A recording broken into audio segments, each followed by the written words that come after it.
Assalamualaikum Assalamualaikum warahmatullahi warahmatullahi wabarakatuh. wabarakatuh. Kami dari kelompok 2 akan mempresentasikan tentang teknik renang pertolongan pertama di sungai, kolam, dan laut. Puji syukur kepada Tuhan Yang Maha Esa telah senantiasa memberikan rahmat dan karunia-Nya sehingga kami dapat menyelesaikan makalah yang berjudul Pertolongan Pertama pada Korban Tenggelam. Ini tepat pada waktunya. Terima kasih juga kepada teman-teman dan semua pihak yang telah memberi bantuan dan dukungan kepada kami dalam menyusun dan menyelesaikan makalah ini. Kami menyadari bahwa dalam makalah ini masih banyak kekurangan dan kekeliruan yang tidak disengaja. Oleh karena itu, kami membutuhkan kritik dan saran untuk menyempurnakan pembuatan makalah selanjutnya. Kami berharap makalah ini dapat bermanfaat bagi kita semua, khususnya di bidang pendidikan olahraga. Di sini kami akan membahas latar belakang, rumusan masalah, tujuan penulisan, manfaat penulisan, pengertian renang pertolongan pertama, hal-hal yang harus dilakukan terhadap korban, pertolongan pertama pada korban, cara memegang dan membawa korban, cara melakukan pertolongan, penutup, kesimpulan, dan saran. Pendahuluan, latar belakang. Olahraga merupakan aktivitas fisik yang sangat dibutuhkan oleh semua orang. Olahraga merupakan salah satu unsur yang berpengaruh dalam kehidupan manusia. Olahraga dapat mengimbangi segala kegiatan yang selama ini dijalankan. Olahraga adalah proses sistematik yang berupa segala kegiatan atau usaha yang dapat mendorong, mengembangkan, dan membina potensi-potensi jasmaniah dan rohaniah seseorang sebagai perorangan atau anggota masyarakat dalam bentuk pimpinan perlombaan atau pertandingan dan prestasi. Kata Kuncoro 2020. Secara umum, olahraga merupakan salah satu aktivitas fisik maupun psikis yang berguna untuk menjaga dan meningkatkan kualitas kesehatan dan daya tahan tubuh seseorang. Olahraga sendiri dapat dilakukan oleh berbagai usia, mulai dari anak-anak hingga lansia. Perlu diketahui, olahraga merupakan suatu kegiatan yang menyenangkan. Selain itu, melalui olahraga kita dapat mendapatkan kesempatan luas untuk mengembangkan kemampuan. Olahraga juga bisa disebut sebagai obat dari berbagai macam masalah. Salah satunya adalah masalah psikis yang disebabkan oleh aktivitas atau pekerjaan yang padat, yang membuat orang lupa akan pentingnya hidup sehat. Dengan berolahraga, mereka bisa merasakan hal positif seperti hidup sehat, bersenang-senang dengan teman, dan juga mendapatkan hal-hal yang positif yang lain dan baik untuk tubuh mereka. Indonesia salah satu negara yang memiliki masyarakat rendah terhadap minat aktivitas fisik. Hal itu sesuai data BPS, Badan Pusat Statistik pada tahun 2015, di mana data menunjukkan 27,61% masyarakat yang menyukai olahraga, padahal olahraga bisa dijadikan ajang rekreasi bagi masyarakat di tengah kepadatan waktu mereka bekerja. Olahraga rekreasi adalah aktivitas fisik yang dilakukan ketika waktu luang. Olahraga rekreasi bertujuan untuk meningkatkan kesehatan, kebugaran, rekreasi, dan kesenangan masyarakat melalui olahraga. Dikutip dari Audi Ghaffari tahun 2005. Banyak olahraga rekreasi yang dapat dilakukan oleh masyarakat di waktu luang, diantaranya mendaki gunung, panjat tebing, menyelam, dan berenang. Olahraga renang dipopulerkan di Eropa dimulai sekitar tahun 1800, di mana Arthur Trudgen mempopulerkan gaya bebas. Saat itu, sebagian besar masyarakat Eropa masih bersenang-senang menggunakan gaya dada, hingga ditemukan beberapa gaya renang yang lain, dan disahkan menjadi 4 gaya renang. Gaya bebas, gaya dada, gaya punggung, dan gaya kupu-kupu. Berenang sendiri adalah gerakan sewaktu bergerak di air. Renang adalah salah satu olahraga air yang dilakukan dengan menggerakkan badan di air, seperti menggunakan kaki dan tangan, sehingga badan terapung di permukaan air. Dengan berenang, semua otot dapat bekerja sesuai dengan fungsinya, sehingga baik bagi perkembangan tubuh. Tidak hanya itu saja. Renang juga bermanfaat bagi ketenangan jiwa kita dalam dunia pendidikan maupun untuk meraih prestasi. Dalam renang, siswa dilatih beberapa latihan fisik yang berkaitan bagian-bagian tubuh secara wajar seperti keseimbangan, kelintahan, kecepatan, kekuatan, daya tahan, kelentukan, dan koordinasi. Gaya dalam renang ada berbagai macam, diantaranya adalah gaya renang bebas, renang gaya punggung, renang gaya dada, dan renang gaya kupu-kupu. Berenang biasanya dilakukan tanpa perlengkapan buatan. Kegiatan ini dapat dimanfaatkan untuk olahraga dan rekreasi. Berenang dipakai sewaktu bergerak dari satu tempat ke tempat lainnya di air, mencari ikan, mandi, atau melakukan olahraga air. Berenang untuk rekreasi dilakukan di kolam renang, danau, laut, sungai, dan di tepian pantai. Indonesia sebagai negara maritim tentu penduduknya sangat mudah untuk melakukan olahraga renang, baik itu di sungai, danau, laut, di mana hal itu dapat dijadikan rutinitas rekreasi bersama teman atau keluarga. Olahraga renang sebagai rekreasi memiliki berbagai risiko cedera baik sebelum memasuki air dan sudah berada dalam air.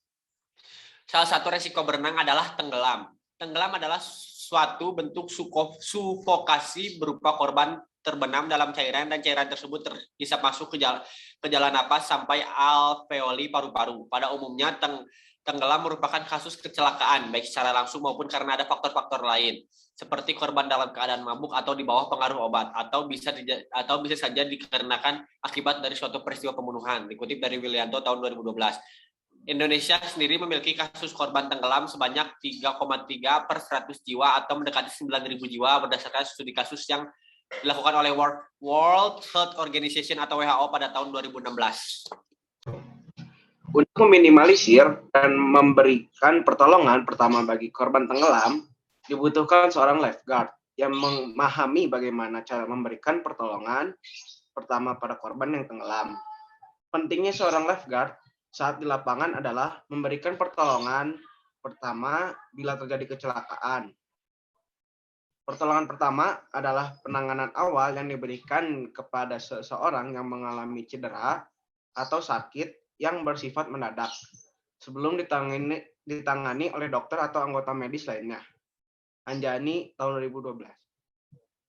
Selain lifeguard, kita juga dapat melakukan renang penyelamatan atau yang lebih dikenal water rescue.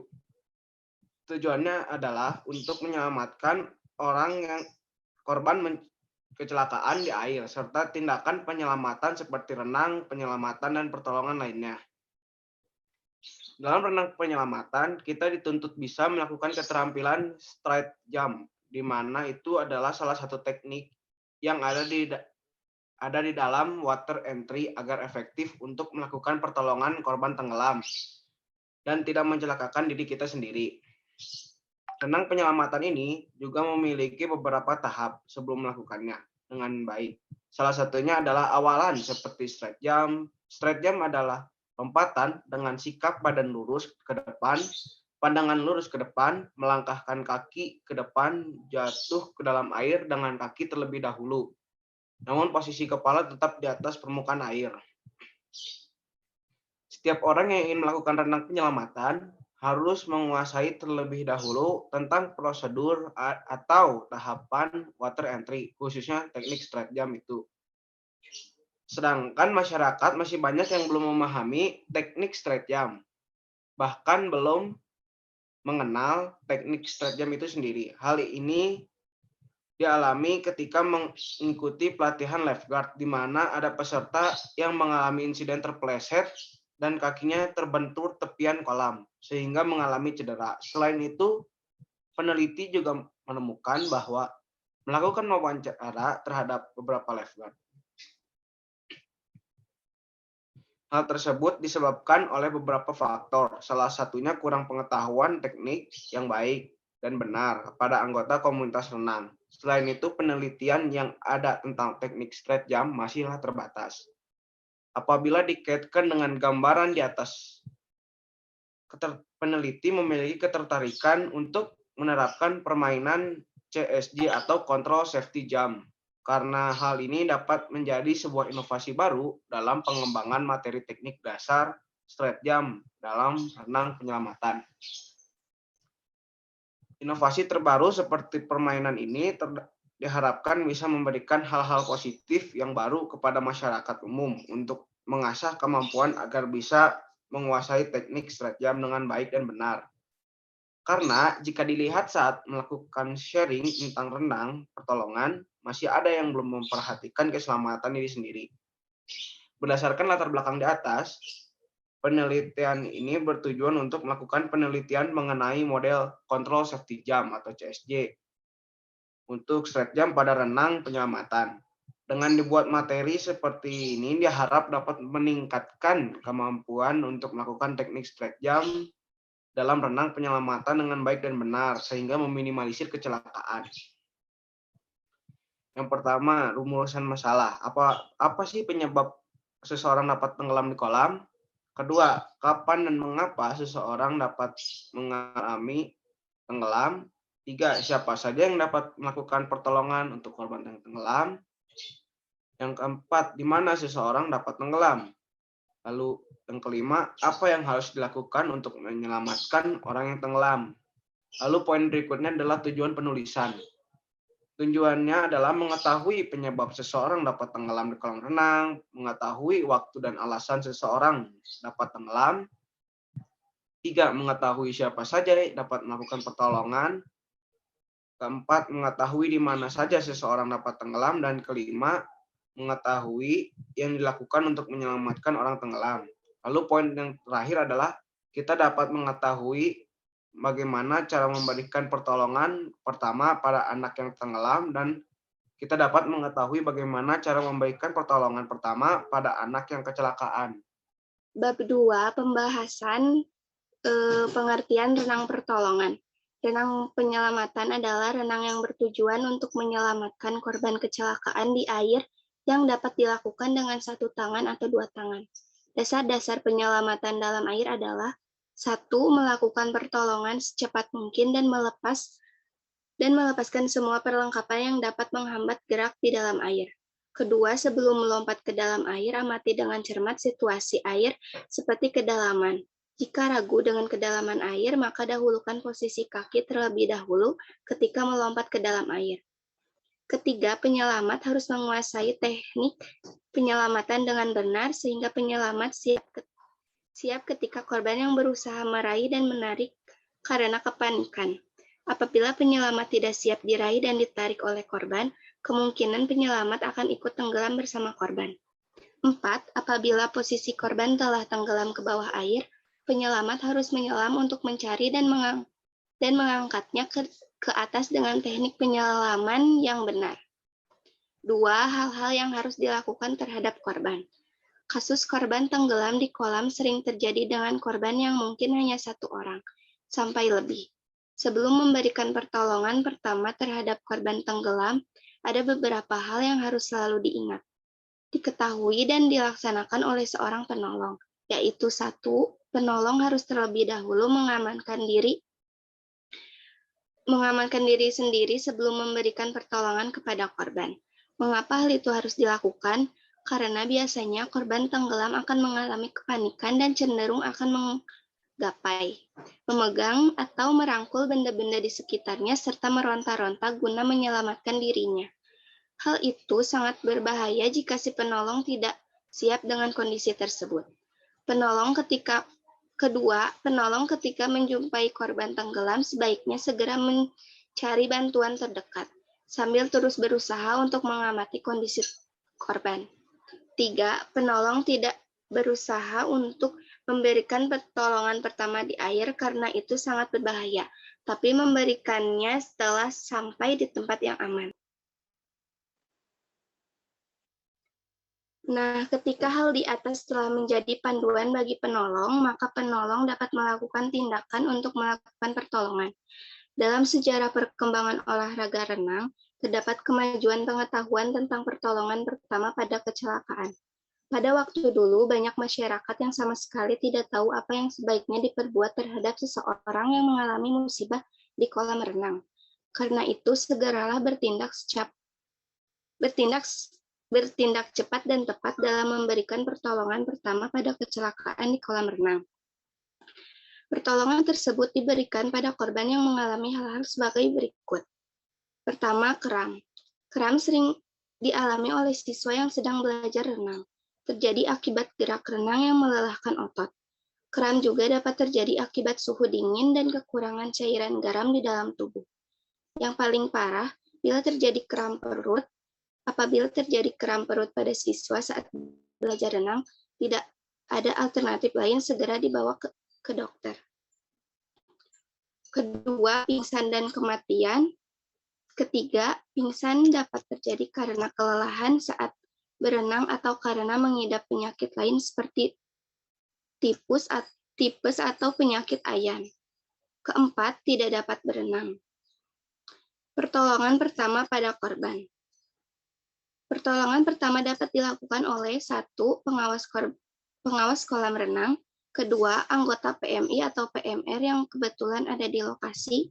Ketiga, instruktur atau pelatih perkumpulan klub atau renang. Mahasiswa yang pernah mendapat pelatihan pertolongan pertama, satpam penjaga kolam renang, serta masyarakat sekitar yang mengetahui cara-cara pertolongan pertama pada korban tenggelam. Jangan sesekali memberikan pertolongan pada klien tanpa memiliki pelatihan khusus dan keterampilan khusus atau setidaknya pernah mendapatkan pengajaran, karena bukannya membantu menyelamatkan, melainkan bisa sebaliknya. Ketiga, cara memegang dan membawa korban. Setidaknya ada tindakan preventif apabila terjadi kecelakaan di air seperti tenggelam. Misalnya, menurut Subagio, terdapat beberapa sikap renang dari penolong yang selalu disesuaikan dengan cara memegang korban. Cara memegang korban pada saat menolong ada 4 macam. 1. Pegangan pada rambut. Pegangan pada rambut dilakukan dengan satu tangan. Apabila pegangan dilakukan dengan tangan kiri, maka si penolong berada di sebelah kiri korban dan membawanya ke tepi kolam dengan menggunakan gaya dada atau gaya bebas menyamping. Usahakan posisi korban tubuhnya terlentang sehingga mulut dan hidungnya tetap berada di atas permukaan air. Pegangan pada rambut sangat sulit dilakukan kecuali keadaan korban pingsan. Alat keadaan korban sangat sulit untuk dibawa ke pinggir. Kedua, pegangan pada pelipis.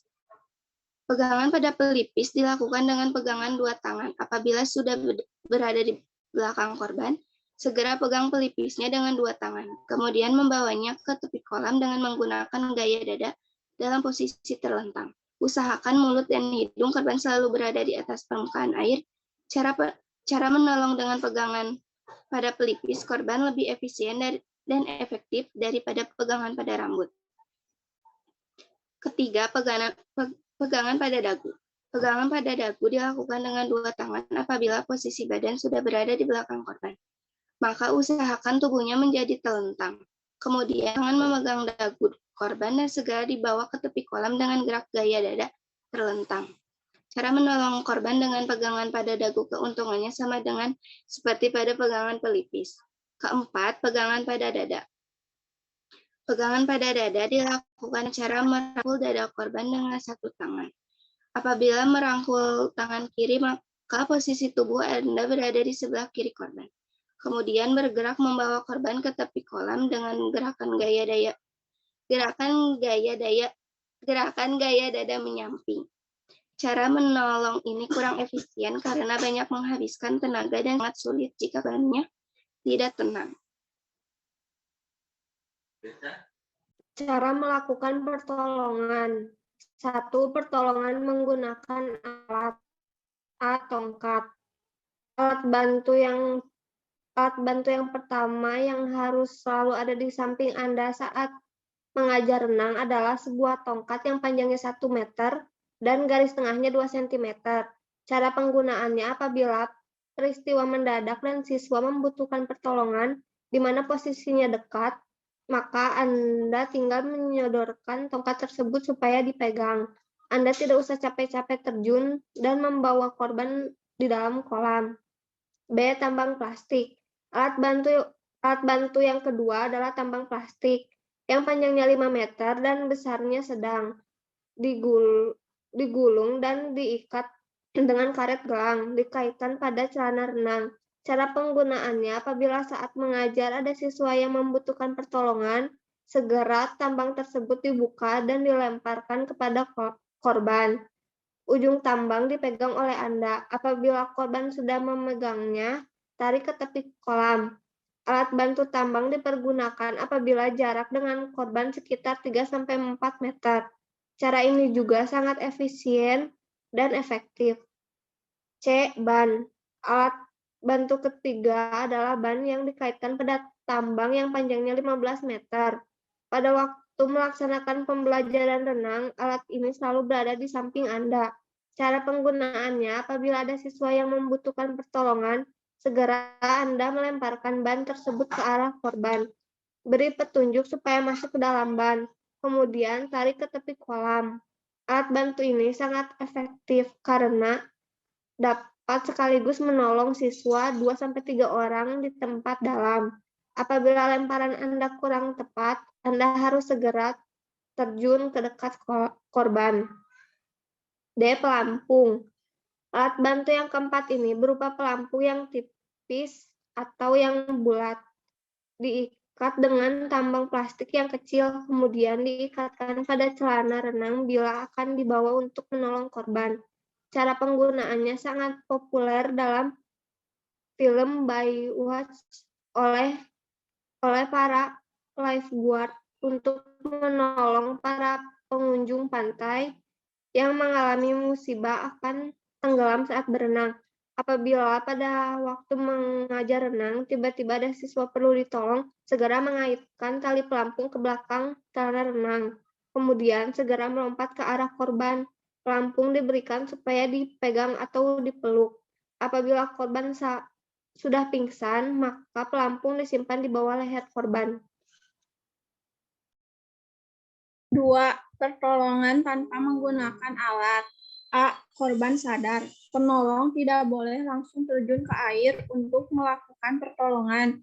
Ingat bahwa korban dalam keadaan panik dan sangat berbahaya bagi penolong.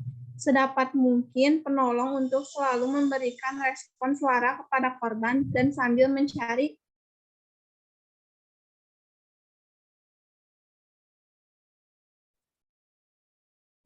kayu atau tali atau mungkin juga pelampung dan benda lain yang bisa mengapung di sekitar lokasi kejadian yang bisa digunakan untuk menarik korban ke tepian atau setidaknya membuat korban bisa bertahan di atas permukaan air. 2. Aktifkan sistem penanganan gawat darurat terpadu SPGDT bersamaan dengan tindakan pertama di atas. Penolong harus mengaktifkan SPGDT untuk memperoleh bantuan atau bisa juga dengan mengajak orang-orang yang ada di sekitar tempat kejadian untuk memberikan pertolongan. 3. Jika memang di tempat kejadian ada peralatan atau sesuatu yang bisa menarik korban ke tepian dengan korban yang dalam keadaan sadar, maka segera berikan kepada korban, seperti kayu atau tali, dan usahakan menarik korban secepat mungkin sebelum terjadi hal yang lebih tidak diinginkan. 4. Setelah korban sampai di tepian, segeralah lakukan pemeriksaan fisik dengan terus memperhatikan ABC untuk memeriksa apakah ada cedera atau hal lain yang dapat mengancam keselamatan jiwa korban dan segera lakukan pertolongan pertama, kemudian kirim ke pusat kesehatan guna mendapat pertolongan lebih lanjut. 5. Jika tidak ada peralatan atau sesuatu yang bisa menarik korban, maka penolong bisa segera terjun ke air untuk menghampiri korban, tapi harus diingat penolong memiliki kemampuan berenang yang baik dan menghampiri korban dari posisi belakang. 6. Jika korban masih dalam keadaan sadar dan bisa ditenangkan, maka segera tarik atau evakuasi korban dengan cara melingkarkan salah satu tangan penolong pada tubuh korban melewati kedua ketiak korban atau bisa juga dengan menarik kerah baju korban. Tapi ingat hal ini harus dilakukan hati-hati karena bisa membuat korban tercekik atau mengalami gangguan pernafasan dan segera berenang mencapai tepian. 7. Jika korban dalam keadaan tidak tenang dan terus berusaha menggapai atau memegang penolong, maka segera lumpuhkan korban. Hal ini dilakukan untuk mempermudah evakuasi. B. Korban tidak sadar. Seperti halnya dalam memberikan pertolongan pertama untuk korban tenggelam dalam keadaan sadar, maka untuk korban tidak sadar, si penolong juga harus memiliki kemampuan dan keahlian untuk melakukan evakuasi korban dari dalam air agar baik penolong maupun korban dapat selamat. Adapun tindakan yang dilakukan sebagai berikut. 1. Segera hampiri korban, namun tetap perhatikan keadaan sekitar untuk menghindari hal yang tidak dingin terhadap diri penolong, lakukan evakuasi dengan melingkarkan tangan penolong di tubuh korban. Untuk korban yang dijumpai dengan kondisi wajah berada di bawah permukaan air atau tertelungkup, maka segera balikan badan korban dan tahan tubuh korban dengan salah satu tangan penolong. Jika penolong telah terlatih dan bisa melakukan pemeriksaan nadi dan nafas saat menemukan korban, maka segera periksa nafas dan nadi korban. Kalau nafas tidak ada, maka segera buka jalan nafas dengan cara menggerakkan rahang korban dengan tetap menopang tubuh korban dan berikan nafas buatan dengan cara ini. Dan jika sudah ada nafas, maka segera evakuasi korban ke darat dengan tetap memperhatikan nafas korban. Kedua, ketika penolong dan korban telah sampai di tempat yang aman atau di darat, maka segera lakukan penilaian dan pemeriksaan fisik yang selalu berpedoman pada ABC berikan respon kepada korban untuk menyadarkannya.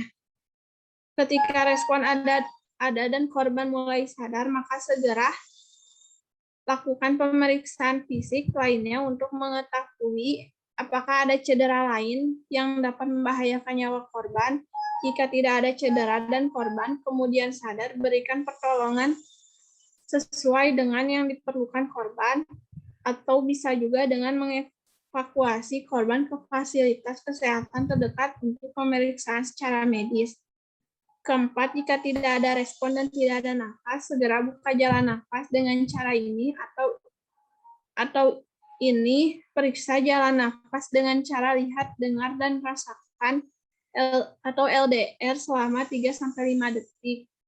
Jika tidak ada nafas, maka segera berikan bantuan pernafasan atau bantuan hidup dasar dengan cara ini, lalu periksa nadi karotis. Apabila nadi ada, maka berikan bantuan nafas buatan sesuai dengan kelompok umur korban hingga adanya nafas spontan dari korban, atau biasanya nafas spontan ini disertai dengan keluarnya air yang mungkin menyumbat saluran pernafasan korban ketika tenggelam.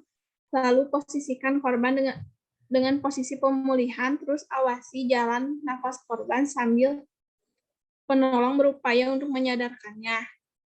Kelima, segera lakukan resusitasi jantung paru. Tindakan seperti di atas benar-benar akan berhasil dan terlaksana dengan baik.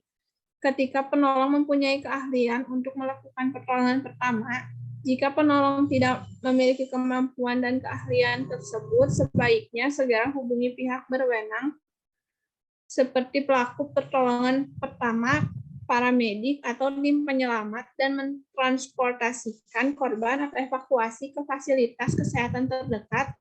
Dan harus diingat ketika proses evakuasi, jalan nafas korban harus selalu terbuka. Penutup. Yang pertama adalah kesimpulan.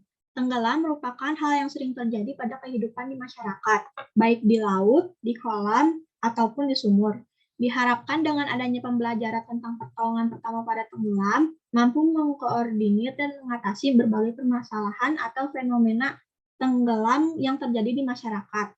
Selanjutnya, memberikan pembekalan kepada pengawas kolam renang ataupun masyarakat awam yang menyukai olahraga berenang, baik di kolam renang umum, kolam renang di tempat rekreasi, dan kolam renang di hotel-hotel, agar menguasai teknik-teknik penyelamatan di kolam renang, sehingga tidak ada nyawa yang hilang sia-sia hanya karena tenggelam. Selanjutnya adalah saran. Perlunya kegiatan pelatihan sejenis yang rutin dilakukan secara berkala dengan sasaran pengawas kolam renang, pelatih klub renang, guru pendidikan jasmani, dan mahasiswa secara umum yang memiliki ketertarikan dengan tindakan pertolongan pertama pada klien atau orang tenggelam. Sekian dari kelompok kami. Mohon maaf apabila ada salah-salah kata atau penjelasan yang kurang berkenan. Terima kasih. Assalamualaikum warahmatullahi wabarakatuh.